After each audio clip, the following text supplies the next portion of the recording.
मेरी माँ पापा के कमरे में अक्सर नहीं सोती थी। अगर किसी रात पापा के कमरे में सोती थी तो अगली सुबह रोते रोते बाहर निकलती। एक दिन मम्मी सोई हुई थी, तभी मैं मम्मी की चादर लेकर पापा के कमरे में चली गई।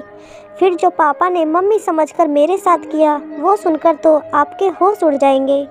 मेरी आँख खुली तो मैंने मम्मी को सिसकते हुए देखा। वह मेरे बिस्तर के पास बैठी बुरी तरह रो रही थी। अपनी माँ को ऐसे देखकर हमेशा मेरा दिल तड़प जाया करता था, लेकिन मैं चाहकर भी कभी उनसे कुछ नहीं पूछ सकती थी। अक्सर ही सुबह मम्मी का ऐसा हाल होता था। कुछ समय पहले मैंने एक बार माँ से पूछा था कि आखिर वो पापा के कमरे में सुबह सुबह बाहर आकर इतना रोती क्यों हैं, तो मम्मी ने कोई जवाब नहीं दिया और मुझे डांट दिया। मम्मी जब भी उनके कमरे से निकलती, मम्मी का हुलिया बहुत ही अजीब सा होता था। उनके बिखरे हुए बाल और पुराने कपड़े एक अजीब सी मजबूरी सुना रहे होते। यह सिलसिला कुछ साल पहले से ही शुरू था और जैसे जैसे मुझे होश आ रहा था, मेरे लिए सब कुछ अचंभित होता जा रहा था। मेरे अंदर एक जुनून सा पैदा हो गया था कि मेरा बाप आखिर मेरी माँ के साथ रात भर क्या करता है।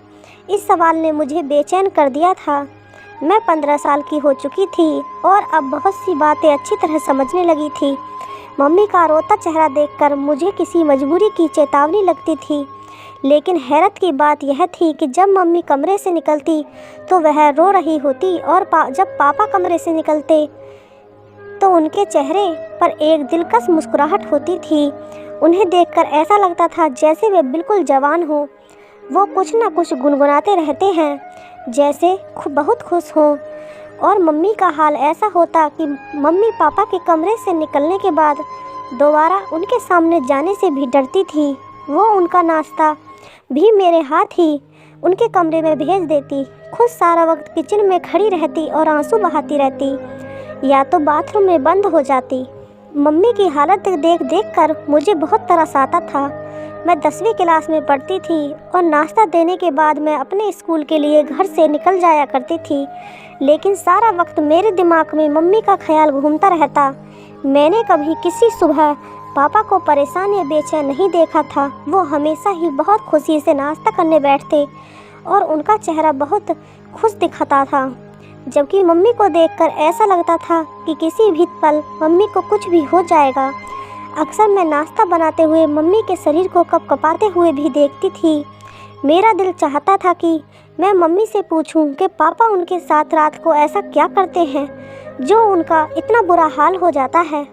मगर पापा के नाम पर मम्मी के चेहरे पर खौफ नज़र आने लगता था। मम्मी हर रात पापा के कमरे में सोने के लिए नहीं जाती थी, बल्कि वह मेरे साथ ही सोती थी। कभी कभी उन्हें ज़बरदस्ती पापा अपने साथ कमरे में ले जाते थे और मम्मी मना करने की कोशिश करती थी, लेकिन पापा उनकी एक ना सुनते। पापा की आवाज़ में मोहब्बत की ऐसी चाशनी घुली होती कि देखने वाला हैरान रह जाए। लेकिन मैं अच्छी तरह जानती थी पापा मम्मी को कमरे में ले जाकर यकीनन उनके साथ कुछ गलत करते हैं। किसी भी औलाद के लिए अपनी माँ को रोता तड़पता देखना बहुत ही मुश्किल काम है और मेरा भी ऐसा ही हाल था। ना तो वह पढ़ाई पर ध्यान दे पा रही थी और ना ही घर में मेरा दिल लगता था। मेरा दिल चाहता है कि मैं किसी भी तरह अपनी माँ को पापा के कमरे में ना जाने दूं, लेकिन मैं किसी तरह पापा को मना नहीं कर सकती थी। पापा तो मेरे सामने मम्मी के साथ बहुत ही मोहब्बत से पेश आते थे। घर के माहौल ने मुझे इस कदर परेशान किया था कि मैं छमाही इम्तिहान में बुरी तरह फेल हो गई। मैंने मम्मी पापा को रिजल्ट नहीं बताया, लेकिन मेरी दोस्त हैरान थी क्योंकि मैं पढ़ाई में बहुत अच्छी थी। वो बार बार मुझसे पूछने लगी कि मेरा ध्यान कहाँ रहता है। मैंने उससे मम्मी और पापा के बारे में बता दिया। तुम्हारे पापा अंग्रेज़ी फिल्में तो नहीं देखते? सलोनी के अचानक से सवाल किया। मैं हक्का बक्का होकर देखने लगी। फिल्म का भला इससे क्या लेना देना। वह अलग निगाह से मुझे देखने लगी और मैं ना समझ पाई। उसने बात बदल दी, लेकिन मेरी सुई उसकी बात पर अटक गई।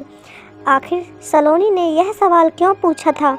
मैं घर वापस आई तो मम्मी के चचेरे भाई आर्यन अंकल बैठे हुए थे। वो दोपहर को हमारे घर आते थे। मम्मी की बचपन से ही उनसे बहुत दोस्ती थी। मम्मी बताती थी कि वे दोनों बचपन में एक साथ रहते थे। फिर आर्यन अंकल दुबई चले गए और मम्मी की शादी पापा से हो गई। मम्मी की शादी को 17 साल हो चुके थे और मैं उनकी इकलौती बेटी थी। कुछ साल पहले शायद सब कुछ ठीक था या फिर मैं ही छोटी और नासमझ थी, लेकिन कुछ साल में मुझे अच्छी तरह मम्मी की हालत समझ आने लगी थी। मैं जान गई थी कि मेरा बाप अच्छा आदमी नहीं है, वह मेरी माँ की तकलीफ़ की वजह है और इसी बात ने मेरे दिल में अपने बाप के लिए दुश्मनी पैदा कर दी थी। आर्यन अंकल से मेरी मम्मी बहुत अच्छी दोस्त थी। वो साल भर पहले ही इंडिया वापस आए थे और मम्मी से मिलने के लिए अक्सर आते थे, लेकिन मम्मी को उनका आना अच्छा नहीं लगता था। आर्यन अंकल के जाने के बाद मम्मी अक्सर मुझे कहती है कि अगर तुम्हारे पापा को पता चला कि आर्यन मिलने आता है तो बहुत बुरा होगा। मैं माँ को दिलासा देती कि पापा को कैसे पता चलेगा, पापा सुबह काम पर जाते हैं, रात को ही घर आते हैं। मुझे तो आर्यन अंकल बहुत अच्छे लगते थे। वो हमेशा आते हैं और मम्मी का मूड अच्छा करके जाते हैं। मेरे लिए भी बहुत से सामान लेकर आते हैं। पापा की आमदनी इतनी कम थी कि गुजर बसर भी मुश्किल से होता था। मम्मी ना जाने कैसे पापा जैसे जालिम इंसान के साथ ज़िंदगी गुजार रही थी।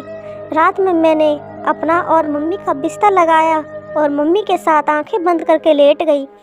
थोड़ी देर में पापा मेरे कमरे में आए। मम्मी मेरे साथ ही सोने के लिए लेटी हुई थी। पापा ने उन्हें साथ चलने को कहा तो मम्मी ने दबी दबी आवाज़ों में इनकार किया। मैंने आंखें नहीं खोली थी। मैं सुनना चाहती थी कि पापा मम्मी से क्या कहते हैं। चल न कृतिका, मैं तुझे बिल्कुल तंग नहीं करूँगा, वादा। पापा की आवाज़ मेरे कानों में पड़ी, जिससे मोहब्बत की मिठास थी। मुझे नहीं जाना तुम्हारे साथ, तुम हमेशा ऐसे ही कहते हो। मम्मी ने एक बार फिर इनकार किया। तुम्हें सोचना चाहिए, अब हमारी बेटी जवान है, वो 100 सवाल करने लगी है, लेकिन तुम्हें इस बात से कोई फ़र्क नहीं पड़ता। मम्मी ने धीमे लहजे में पापा को जवाब दिया। पापा ने ज़बरदस्ती मम्मी को हाथ पकड़कर उठाया और अपने साथ लेकर चले गए। मुझे अजीब सी घबराहट होने लगी थी। पापा मम्मी के साथ ना जाने क्या करते थे और सलोनी की अंग्रेज़ी फिल्म वाली बात भी मेरे दिमाग में अटक गई थी। 2 घंटे गुजर गए थे, लेकिन मम्मी वापस नहीं आई। मैं पानी पीने के लिए कमरे से निकलकर बावर्ची खाने में गई। मम्मी थोड़ी ही देर में मेरे पीछे चली आई। मैंने एक गहरी निगाह मम्मी पर डाली, जिनके बाल बिखरे हुए थे। जिस बात ने मुझे चौंकाया वह मम्मी की कमीज़ का फटा हुआ आस्तीन था। मम्मी को मेरी नज़रों का एहसास हो गया था। उन्होंने जल्दी से दुपट्टे को अच्छी तरह लपेट लिया। मेरे सामने ही मम्मी ने सुबह सही जोड़ा पहना था, लेकिन फिर अचानक ही मम्मी का आस्तीन कैसे फट गया। मम्मी मुझसे पूछ रही थी कि मैं इतनी रात को क्यों जाग रही हूँ। मैंने झूठा बहाना बनाया कि मैं भी उठकर पानी पीने आई थी। मम्मी मेरे साथ वापस मेरे कमरे में आ गई। मैंने सोने के लिए आंखें बंद कर लीं, लेकिन मुझे मम्मी की सिसकियों की आवाज़ सुनाई दे रही थी। मेरा दिल चाह रहा था कि मैं उठकर अपनी मम्मी को तसल्ली दूं और दिल में आए सारे सवालों को ज़बान पर ले आऊं, लेकिन मैं अपनी जगह खामोश पड़ी रही। पापा सुबह सुबह ऐसे तैयार होकर कमरे से निकले थे जैसे कोई जवान लड़का हो। पापा की आमदनी कम थी, लेकिन पापा हमेशा खुश रहते, मुस्कुराते रहते। काम पर हमेशा ऐसे तैयार होकर जाते जैसे सेठ आदमी हो। मैंने उल्टी निगाह अपने बाप पर डाली, जिससे मुझे आज भी नफरत महसूस हो रही थी। पापा के आगे नाश्ता रखकर मैं स्कूल चली गई। सारा दिन स्कूल में भी मेरा दिमाग मम्मी के फटे हुए आस्तीन की तरफ था। स्कूल से वापसी पर मुझे आर्यन अंकल मिल गए। मुझे देखते ही उन्होंने मुझे अपनी गाड़ी में बैठा लिया। मैं बिना सोचे समझे उनकी गाड़ी में बैठ गई। आर्यन अंकल ने गौर से मेरी तरफ देखा और कहने लगे कि मुझे बताओ, तुम्हें क्या परेशानी है? तुम इतनी खोई खोई सी क्यों रहती हो? मैं इस कदर जज्बाती हो चुकी थी कि मैंने आर्यन अंकल को सारी बात कह दी। मेरी बात सुनकर आर्यन अंकल कहने लगे कि तुम्हें अंदाज़ा है कि मेरा बाप अच्छा आदमी नहीं है। तुम अपनी माँ को अपने बाप से आज़ादी क्यों नहीं दिलवा देती? कब तक तुम दोनों उनके जुल्म की चक्की में पिसती रहोगी? आर्यन अंकल ने बहुत ही फिक्रमंदी से मुझे एडवाइस दी, जिसे सुनकर मेरे होश उड़ गए। मैं पापा को छोड़ने के बारे में सोच भी नहीं सकती थी। पापा ने मेरे साथ कभी ऊंची आवाज़ में बात तक नहीं की थी। फिर मैं पापा को जालिम कैसे कहती? मैं तो यह भी नहीं जानती थी कि बंद दरवाजे के पीछे मम्मी और पापा के दरमियान क्या होता है। आर्यन अंकल की बात सुनकर मैं सोच के समुद्र में डूब गई। बहुत सोचने के बावजूद भी मुझे पापा की कोई ऐसी बात याद नहीं आई थी जिससे मैं उन्हें जालिम करार देती, लेकिन मम्मी की तड़प और आंसू पापा को जालिम साबित करते थे। आर्यन अंकल मुझे स्कूल से लेकर घर चले आए और खुद भी अंदर आ गए। मम्मी हम दोनों को देखकर बहुत खुश हो गई थी। हमारे लिए फ़ौरन खाना लगा दिया। मैं बहुत ज़्यादा थक गई थी, इसलिए सोने के लिए अपने कमरे में आ गई और आर्यन अंकल मम्मी के पास बैठे रहे। मुझे नींद नहीं लग रही थी। मैं सारा वक्त आर्यन अंकल की बात को सोचती रही। मम्मी को पापा के कमरे में गए 3 दिन गुजर चुके थे और पिछले 3 दिन से मम्मी मेरे कमरे में ही सो रही थी। मम्मी जब मेरे पास रहती थी तो बिल्कुल अच्छी और बेफिक्र रहती थी। पापा का रवैया तो हमेशा एक जैसा ही रहता था। जिस दिन वो मम्मी को अपने कमरे में ले जाते, उस दिन वो रोज़ाना से ज़्यादा खुश महसूस होते थे। चौथे दिन पापा मम्मी को फिर अपने कमरे में ले गए थे और मैं सारी रात बेचैनी से करवटें बदलती रही थी। मम्मी जब सुबह पापा के कमरे से निकली तो उन्हें ठीक तरह से चलना भी नहीं आ रहा था और वह एक पैर ज़मीन पर घसीट कर बड़ी मुश्किल से चल रही थी। मैंने मम्मी से पूछा कि मम्मी तुम्हारे पाँव में क्या हुआ है? तो कहने लगी, छोटी छोटी बातों पर ध्यान न दिया करो और दिल लगाकर पढ़ाई करो। अगर तुम्हारा 10वीं का रिजल्ट अच्छा नहीं आया तो तुम्हारे पापा उसका जिम्मेदार भी मुझे ही समझेंगे। मम्मी की आंखों से टिप टिप आंसू गिरने लगे और पापा के लिए नाश्ता बनाने चली गई। उसके बाद दोबारा किचन से बाहर ना आई। मैं मम्मी को नाश्ता देने के बाद पापा के पास गई, उन्हें नाश्ता दिया तो पापा मुझसे मेरी पढ़ाई के बारे में पूछने लगे।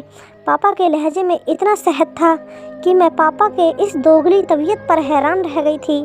पापा किसी तरह भी सख्त और जालिम नज़र नहीं आते थे, बल्कि मम्मी की हालत चीख चीख कर पापा के जुल्म की दास्तान सुनाती थी। मैं पापा को नाश्ता देने गई तो पापा मुझसे मेरी पढ़ाई के बारे में पूछने लगे। मैंने पापा से कहा कि मुझे मम्मी के बगैर नींद नहीं आती और वो मम्मी को रात को अपने कमरे में ना बुलाया करें। मेरी बात सुनकर पापा मुस्कुराने लगे, कहने लगे, मैं तो कभी कभी तुम्हारी माँ को अपने पास बुलाता हूँ। मेरा भी तो तुम्हारी माँ पर हक है और मैं उससे बहुत मोहब्बत करता हूँ। पापा की बात सुनकर मेरा खून खौल उठा था, क्योंकि उनकी मोहब्बत के नज़ारे मैं आए दिन देखा करती थी, लेकिन पापा से कुछ बोलने के बारे में मैं सोच भी नहीं सकती थी। इसलिए खामोशी से स्कूल के लिए चली गई। स्कूल में टीचर पढ़ाते हुए हमें समझा रही थी कि कभी भी पूरा सच जाने बगैर कोई फैसला नहीं करना चाहिए। आधा सच हमेशा बहुत खतरनाक होता है, जो इंसान को बर्बाद करके रख देता है। टीचर की बात ने मेरे दिमाग की एक और खिड़की खोल दी थी। मैंने सोच लिया कि पापा का पूरा सच जानकर रहूँगी और फिर अपनी माँ को पापा से आज़ादी दिलवा दूँगी। आर्यन अंकल ने मुझसे वादा किया था कि वह हर वक्त मेरी मदद करने को तैयार रहेंगे। मेरी माँ बिल्कुल मेरे जैसी थी। मैं उम्र में 15 साल की थी, लेकिन नाक नक्श से मैं बिल्कुल अपनी माँ की तरह थी। अगली रात मैंने खुद ही अपनी माँ को नींद की दवा देकर सुला दिया और खुद अपनी माँ की चादर ओढ़कर पापा के कमरे में चली गई। फिर पापा ने मेरे साथ क्या किया, इस बारे में जानने के लिए हमारी कहानी के दूसरे भाग को ज़रूर सुनना।